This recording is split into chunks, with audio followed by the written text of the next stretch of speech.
मध्य प्रदेश के सागर में बीते दिनों गोपालगंज थाना अंतर्गत सनीचरी पर हुए दो पक्षों के विवाद का मामला अब तूल पकड़ता हुआ दिखाई दे रहा है।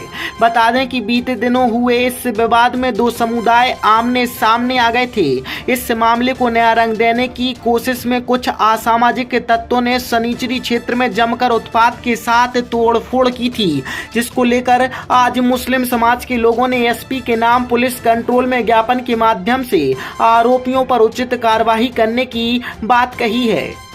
स्वादिष्ट व्यंजन और रूफटॉप रेस्टोरेंट के साथ hotel Sagar inn, party hall, AC, non AC, luxury room उपलब्ध। पता याद रखें, हनुमान मंदिर के पास, सिविल लाइन, सागर।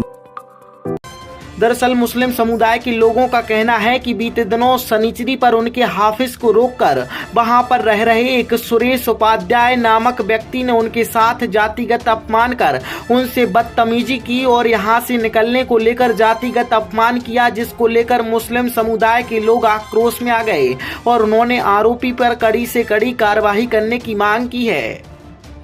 उनका कहना था कि कुछ असामाजिक तत्व अपने निजी विवाद को लेकर सांप्रदायिक माहौल बिगाड़ने की कोशिश कर रहे हैं, जो पूर्ण रूप से गलत है। उनका किसी भी व्यक्ति के साथ अगर व्यक्तिगत विवाद है तो वह व्यक्ति तक सीमित रहे, इसमें किसी भी समाज को निशाना न बनाया जाए। और सनीचरी पर हुए इस मामले में दो पक्षों के दिमाग को समाज विवाद बनाने का और माहौल खराब करने का रंग दिया गया है। फिलहाल आज मुस्लिम समुदाय के लोगों ने ऐसी समाज में माहौल बिगाड़ने वाले आरोपियों पर कड़ी से कड़ी कार्रवाई करने की बात कही है, जिससे सागर शहर की फिजाओं में अमन शांति बनी रहे। वहीं सागर पुलिस अधिकारियों ने उन्हें जल्द से जल्द उचित कार्रवाई कराने का आश्वासन दिया है। पहली चीज़ तो ये कि हम सिर्फ आवेदन देने नहीं आए थे, हम दरअसल कार्रवाई की और गिरफ्तारी की मांग को लेकर आए थे। लेकिन हमें अधिकारी के जरिए ये कहा गया है कि थोड़ा सा 26 जनवरी है, इसलिए आप शांति बनाए रखें। हम उस चीज़ को समझ रहे हैं, शांति हम बनाए हैं, अपने साथियों से भी अपील करते हैं। मामला ये हुआ है कि आज से 2 रोज़ पहले बुधवार के दिन हमारे 2 हाफिज साहब शुक्रवारी दरजियाना मस्जिद से नमाज़ पढ़ के अपने घर सनीचरी निवासी लौट रहे थे। रास्ते में नंदकिशोर होटल के पास सुरेश उपाध्याय, उसका बेटा विनायक और उसके अन्य साथीगण करीब 7-8 लोग थे। उन्होंने उनको रोक कर ये कहने लगे कि तुम टोपी उतारो, अगर इधर से निकलना है तो टोपी उतारो, वरना हम तुम्हारी गर्दन मार देंगे। और गंदी गंदी गालियां देने लगे। उन लोगों के पास हथियार भी थे, धारदार हथियार, जिसको लहराकर ज़मीन में वो पटक रहे थे। खुदा न खास्ता किसी को लग जाती तो वो मसला मुस्तकिल हो जाता।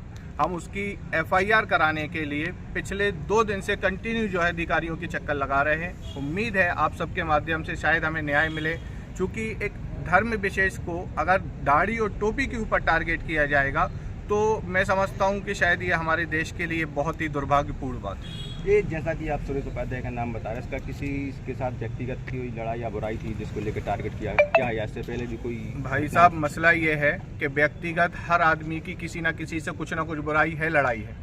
मैं उसको ये समझता हूँ कि व्यक्तिगत को व्यक्तिगत ही रखा जाए, उसको सामाजिक ना बनाया जाए। मेरी खुद की भी अगर किसी से व्यक्तिगत लड़ाई है तो मैं अपने साथ वालों से कहूँगा कि उसको कभी भी धर्म की लड़ाई बता के ये नहीं कहना मुफ्ती साहब पे हमला हुआ, ये कहना कि अबरार की लड़ाई हुई।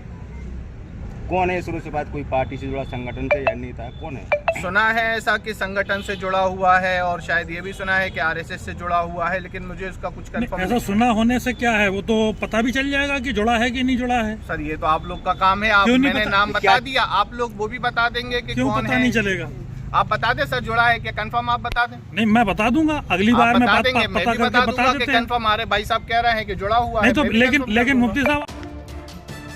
ब्यूरो रिपोर्ट, सागर एक्सप्रेस न्यूज, सागर।